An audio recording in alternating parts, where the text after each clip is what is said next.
दोस्तों नमस्कार। आशा है कि आप अच्छे होंगे। आज हम आपको मोहम्मद की एक और अत्याचार, जो पैगंबर मोहम्मद था, उसका ये कहिए कि गुंडागर्दी का एक और किस्सा सुनाते हैं। ये इन्हीं की किताबों से लिया है हमने। तो मोहम्मद जब तलवार हाथ में पकड़ ली और मदीना में इसने जितने भी समाज के लुच्चे लफंगे गुंडे बदमाश थे मदीना में, जैसे उमर और जितने भी लुटेरे थे इसके साथ हो गए, तो ये गैर मुस्लिमों के काफ़िले लूटने लगा। और जब गैर मुस्लिमों के ये काफ़िले लूटता था तो उनकी औरतों को भी लूट लेता था। जब ये उनकी औरतों को भी लूट लेता था, फिर उनसे ये संभोग करता था, अत्याचार करता था, अनाचार करता था और अपने साथियों को भी उसके लिए उकसाता था। तो लोगों को इस लूटपाट में मज़ा आने लगा और एक झूठा अल्लाह मोहम्मद ने बनाया, और जो भी गलत काम करता था वो अल्लाह का था। कत्ल करना है तो अल्लाह का है, जैसे कि आज के हमारे मुसलमान भाई भी कह देते हैं कि ये अल्लाह जाने। लेकिन जब मुसलमानों पर बदले में कोई कार्रवाई करता है, यहूदी, हिंदू या क्रिश्चियन, तो ये कहते हैं हम पर अत्याचार हो रहा है। लेकिन वहाँ इनका अल्लाह नहीं आता। इनका अल्लाह वहाँ आ जाता है जब मोहम्मद लूटता था, बलात्कार करता था, लोगों को कत्ल करता था, इनका अल्लाह आ जाता था। दूसरों के मंदिरों को तोड़ने पर अल्लाह आ जाता था, क्योंकि एक झूठे और फ्रॉड अल्लाह का यह आदेश था कि गैर मुस्लिमों के पूजा स्थलों को तोड़ना चाहिए। ये इनकी किताबों में लिखा है। यहूदियों का मंदिर था वो, जिसमें 360 मूर्तियाँ थी, जिसको काबा कहते हैं। लेकिन इसने वहाँ से यहूदियों को खदेड़ दिया और एक झूठे अल्लाह के नाम से एक आयत उतार ली कि इस वर्ष मस्जिद अल हराम की तरफ ये ना पहुँच जाएं। तो इसी तरह जब ये लूटपाट करता था, इसी लूटपाट की कड़ी में हम आपको बताते हैं कि मोहम्मद किस तरह बनु कुरैज़ा, एक यहूदी कबीला था, उनकी औरतों को लूटे। मैं पूरा का पूरा जो इनकी किताबों में है उसे सुना देता हूँ। 627 में मोहम्मद ने मदीना में यहूदियों की अंतिम बची हुई प्रमुख जनजाति कुरैज़ा के विरुद्ध अत्याचार किया। मदीना में 9 कबीले थे, 3 बड़े और 6 छोटे, और बनु कुरैज़ा इसमें पड़ा था, बनु अब्बास पड़ा था, और 6 इसने सारों को नष्ट भ्रष्ट कर दिया इस आधार पर कि ये काफिर हैं, इस्लाम मोहम्मद को नहीं मानते। तो ये मोहम्मद की जो गुंडागर्दी है, जिसको आज मुसलमान मानते हैं इस्लाम के नाम पर, इनके मन में वही सवाल है कि पूरी दुनिया में इस्लाम लाना है। इन मूर्खों को ये नहीं पता तुम्हारा अल्लाह कुछ नहीं कर सकता। फ़िलिस्तीन की वाट लगा दी, अल्लाह कुछ नहीं कर रहा, और ये कहते हैं कि अल्लाह की मर्ज़ी के बिना पत्ता नहीं हिलता। यहाँ तो अल्लाह की मर्ज़ी के बिना अल्लाह चाहेगा कि उसकी मस्जिदें टूटे, फिर भी टूट रही हैं। क्यों? अल्लाह है ही नहीं। और जो अल्लाह बनाया मोहम्मद ने, वो सिर्फ अपनी गुंडागर्दी के लिए बनाया, अपने लूटपाट के लिए बनाया। औरतों को लूटना, बलात्कार करना तो इस्लाम का प्रमुख अंग है। तो दोस्तों, अब आगे शुरू करते हैं। हूबहू वीडियो बहुत छोटा छोटा डाल रहा हूँ मैं, इसलिए उसमें पुरुषों और कम उम्र के लड़कों के सिर कलम कर दिए और महिलाओं और बच्चों को गुलाम बना लिया। ऐसे करके उसने हाल में ईरान के राष्ट्रपति की भाषा में कहें तो पूरी जनजाति को मानचित्र से मिटा दिया। तो इसकी पृष्ठभूमि क्या थी? तुमको जैसे पता है कि झगड़ा क्यों करता था, इसको लूटपाट की गंदी आदत थी, अपने बलात्कार करके अपने काम वासना की पूर्ति करता था। इस सामूहिक विनाश और दास्ता की तत्कालिक पृष्ठभूमि फरवरी, मार्च, अप्रैल 627 में खाई या खंदक की लड़ाई है। ये लड़ाई हालांकि एक घेराबंदी में समाप्त हुई। मुसलमानों और कुछ मदीना और गैर मुसलमानों के खिलाफ कुरैश, जो कि मोहम्मद का कबीला था, वो भी यहूदी थे, मक्का और उसके आसपास के एक बड़ी जनजाति के गठबंधन में खड़ी थी। कुरैश के सहयोगी भी थे गठफान। मदीना और मक्का के पूर्व में उत्तरी अरब जातियाँ, क्या है, घटफान और छोटी जनजातियों का एक समूह। मुसलमानों के प्रमुख इस्लामोलॉजिस्ट W.M. वाट कहते हैं कि युद्ध की पूर्व संध्या पर मोहम्मद की सेना में कुरैज़ा के यहूदी जनजाति को छोड़कर वैवाहिक रूप से मदीना के सभी निवासी शामिल थे, जिन्होंने तटस्थ रहने की कोशिश की। उन्होंने कहा कि मोहम्मद तो गुंडागर्दी करता, लूटपाट करता, हम इसके साथ नहीं जाएंगे। कुछ मदीनावासी मक्का वासियों के साथ गठबंधन में थे, लेकिन संभवतः उन्हें कुछ समय के लिए मदीना से निर्वासित कर दिया गया। मोहम्मद की जो जीवनी लिखी है मोहम्मद पर 40 पर ये मिलता है। तो मोहम्मद की लूटपाट को नहीं मानता था, उसको ये कत्ल कर देता था। दोनों सेनाओं के आकार के लिए मक्का वासी और उनके सहयोगियों के लिए मानक आंकड़ा 10,000 है, लेकिन एक मुसलमान विद्वान का कहना है बुत परस्त यानी मूर्ति पूजक, जिसमें हिंदू जैसे लोग हैं, वो यहूदी थे, गठबंधन 12,000 तक पहुंच सकता है। और मौदूदी किताब का नंबर है खंड 3 पृष्ठ 63 पर यह दिया गया है। हालांकि गठबंधन के बारे में वाट कहते हैं विभिन्न टुकड़ियों के लिए दी गई संख्या गठबंधन को 3 कोर में विभाजित किया, हालांकि लगभग 7,500 से अधिक नहीं है। मक्का वासियों के पास खुद लगभग 300 घोड़े थे। तो मोहम्मद भी मक्का का था, लेकिन मोहम्मद जब उल्टी सीधी बातें करता है वहाँ से इसको भाग के आने पड़ा, झूठी कहानी गढ़ता था, तब ये मक्का अपने कबीले के खिलाफ ही हो गया। जैसे कि मैंने कल बताया था कि अपनी काम वासना की पूर्ति के साथ ये अपनी सगी चाची के लाश को बाहर निकाला और उसके साथ इसने संभोग किया। ये था मोहम्मद का करैक्टर। अपनी मौसी के साथ इसने संभोग किया, ये था मोहम्मद का करैक्टर। मक्का वासियों के पास लगभग 300 घोड़े थे और खानाबदोश जातियों के पास भी इतनी ही संख्या थी। अब क्या कहते हैं, अच्छा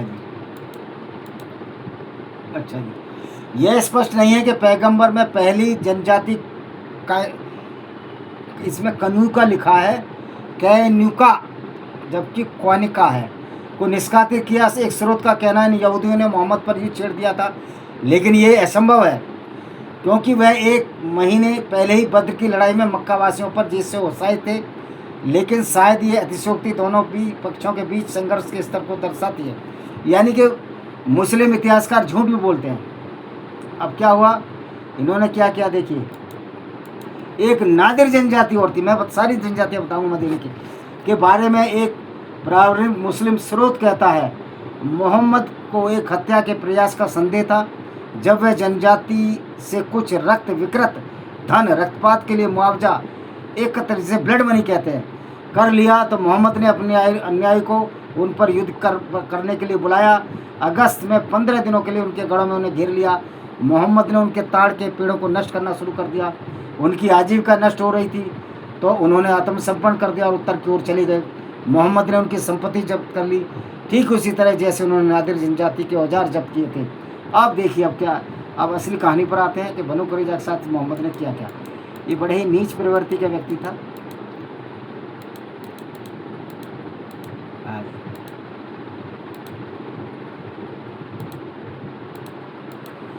खाई की लड़ाई के बाद फिर बनु कुरैज़ा जनजाति पर अत्याचार हुए थे। ये देखिए,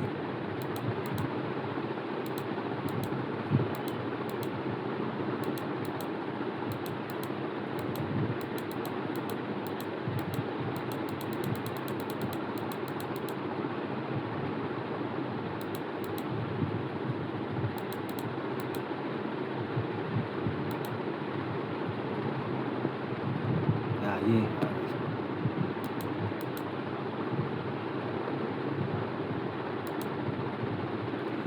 कुरैज़ा यहूदियों की तलाशी के बाद की स्थिति। गठबंधन में हटने के बाद यहूदी अलग थलग पड़ गए, जबकि मोहम्मद के पास 3,000 जिहादी गुंडे थे जो यहूदियों के लिए विनाश का संकेत था। यह दुखद 5 कारणों से सामने आता है। परंपराओं में कहा गया, यानी नए रिशन में कहा गया है कि जब पैगंबर स्नान कर रहे थे, एक गैब्रियल उनके सामने प्रकट हुए। अब गैब्रियल एक झूठा इसके सामने प्रकट हो जाता था।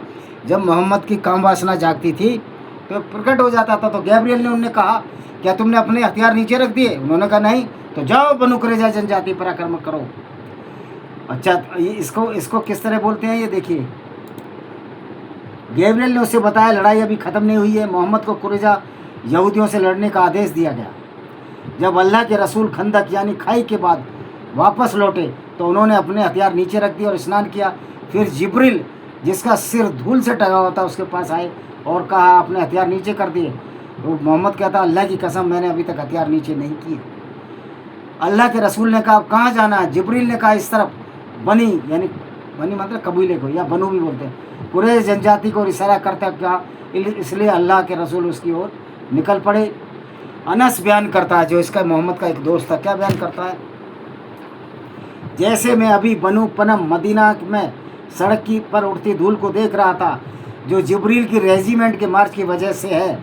यानी जिब्रील एक रेजिमेंट लेकर आया, जिसने कुरान लिखी जिब्रील वो एक गुंडा आदमी था, वो सारी गुंडागर्दी भरी आयतें लाता था। तो कह सकते हैं कि मोहम्मद का बनाया अल्लाह भी गुंडा, जिब्रील भी गुंडा, दूसरों को कत्ल और बलात्कार की आयतें लाता था। जो कुरान का जो विश्वास है कि जिब्रील लाया था, ये सारी गुंडागर्दी की आयतें जिब्रील लाया था। गैब्रियल के नेतृत्व के बारे में परंपरा उस अत्याचार का देवीय समर्थन देने के लिए बनाई है। यानी कि झूठ बोला गया है, जो युद्ध जल्दी शुरू होने वाला था और जो मोहम्मद जिसमें औरतों को लूट रहा है। अब ये देखिए क्या हुआ।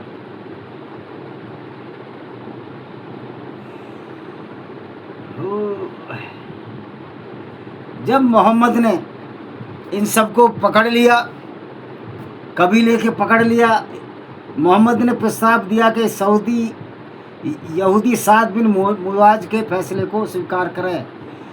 साद बिन मुआज का फैसला क्या था? उसका फैसला ये था कि औरतों को रखेल बना लिया जाए और आदमियों को कत्ल कर दिया जाए। जब कुरैजा की जमात साद के फैसले को स्वीकार करने के लिए तैयार हो गई, तो अल्लाह के रसूल ने साद को बुलाया, जो उसके नज़दीक था। साद गधे पर सवार होकर आया, और जब वह पास आया तो अल्लाह के रसूल मोहम्मद या सहायकों ने कहा, अपने नेता के लिए खड़े हो जाओ। फिर साद आया और अल्लाह के रसूल के पास बैठ गया, जिसमें उससे कहा, ये लोग आपके फैसले को स्वीकार करने के लिए तैयार हैं। साद ने कहा, मैं फैसला सुनाता हूँ कि पुरुषों को, यहूदी कबीले के पुरुषों को मार देना चाहिए, और ये खुद लड़ने गया हुआ। उनके बच्चे महिलाओं को बंदी बना लेना चाहिए। फिर पैगंबर ने टिप्पणी की, हे साद, आपने उनके बीच अल्लाह के फैसले जैसा ही फैसला किया है। ये सही बुखारी के हदीस में लिखा हुआ है। यानी कि अल्लाह का फैसला भी उतना ही गुंडागर्दी से भरा होता जितना साद बिन मुआज का था, मुसलमान का था। यानी कि अल्लाह ने इस्लाम के नाम पर फुल गुंडागर्दी की, और वो अल्लाह तो बेचारा नकली था। असलियत इसके पीछे जो गैंगस्टर था वो मोहम्मद था। जैसे दाऊद इब्राहिम गैंगस्टर है, तो मोहम्मद भी गैंगस्टर था। इस्लाम चलाने के लिए, दाऊद इब्राहिम को पकड़ने के लिए भारत की पुलिस प्रयासरत है। मेरी समझ में नहीं आती कि पूरी दुनिया की पूरे दुनिया के राष्ट्राध्यक्ष, पूरी दुनिया के लोग इस कुरान और इस्लामिक गुंडागर्दी जो अल्लाह के नाम पर मोहम्मद ने फैलाई, इस पर प्रतिबंध क्यों नहीं लगाते हैं। अब हुआ क्या? उसके बाद लगभग 300 से 700 पुरुषों और युवा लड़कों के सिर काटकर मौत की सजा दी। महिलाओं और बच्चों को गुलाम बनाकर रखा। इब्न इसाक जो जीवनी लिखी है मोहम्मद की, यह संख्या 800-900 तक हो सकती है। इसमें 464 पेज जो इब्न इसाक की जीवनी है, सीरत रसूलुल्लाह, उसमें 464 पेज पर है। मोहम्मद इतने समझदार थे, उन्होंने 6 कबीलों से 2-2 यहूदियों के मौत घाट उतार दिया, ताकि किसी तरह के खूनी झगड़ों को रोका जा सके। बाकी की हत्याएं संभवतः मक्का से मोहम्मद के साथी प्रवासियों द्वारा की गई, क्योंकि सिर और शरीर को मदीना के व्यापार जिले की खाइयों में घसीटा गया था। अब सवाल ये है, जल्लादों ने कैसे तय कर लिया किस लड़ाके को मारना, किसको जिंदा छोड़ना? ये हदीस, एक हदीस है, वो क्या बोलती है, देखते हैं। अतिया अल कुरैजी ने बयान किया, मैं बनु कुरैजा के बंदियों में था। उसके सहयोगियों ने हमारी जांच की, जिन लोगों के बाल उगने लगे थे, यानी जांग के बाल, फिर प्यूबर्टी हेयर, उन्हें मार दिया गया, और जिन लोगों के बाल नहीं उगे थे उन्हें नहीं मारा गया। मैं उनमें से था जिनके बाल नहीं उगे थे। तो ये मोहम्मद इस तरह का एक क्रूर व्यक्ति था। और मज़े की बात है, इसने बनु कुरैजा की यहूदी कुछ स्त्रियों के साथ उनके पति को मारा, इसने उसके बाप को मारा, और उसी रात ये मोहम्मद उन यहूदी औरतों के साथ संभोग किया और अपने दोस्तों से भी कराया। तो मोहम्मद देखा जाए तो एक बलात्कारी, एक बेगैरत व्यक्ति था, जिसने झूठे के अल्लाह के नाम पर इस्लाम फैलाया, और इस्लाम का मूल उद्देश्य से कोई मानवता की भलाई नहीं थी, बल्कि उनका मूल उद्देश्य था उस समय के लिए, क्योंकि उसके बाद जिब्रील भी मर गया, अल्लाह भी मर गया, दिखाई नहीं देता, और ये मूर्ख लोग मोहम्मद की शिक्षाओं पर चलकर गैर मुस्लिमों को कत्ल करने लगे। तो मोहम्मद का मूल उद्देश्य यही था कि किसी तरह अपने जीवन की कामवासना की पूर्ति की जाए, धन लिप्सा की पूर्ति की जाए। उससे इतर मोहम्मद का कोई एम नहीं थे, उद्देश्य नहीं थे। ये हिटलर से भी ज़्यादा खतरनाक था मोहम्मद। झूठे अल्लाह के नाम पर एक फ्रॉड आइडियोलॉजी चलाई जिसका नाम इस्लाम कहते हैं। तो दोस्तों, इसी के साथ हम इस वीडियो को विराम देते हैं। वंदे मातरम, जय हिंद, आपका दिन शुभ हो।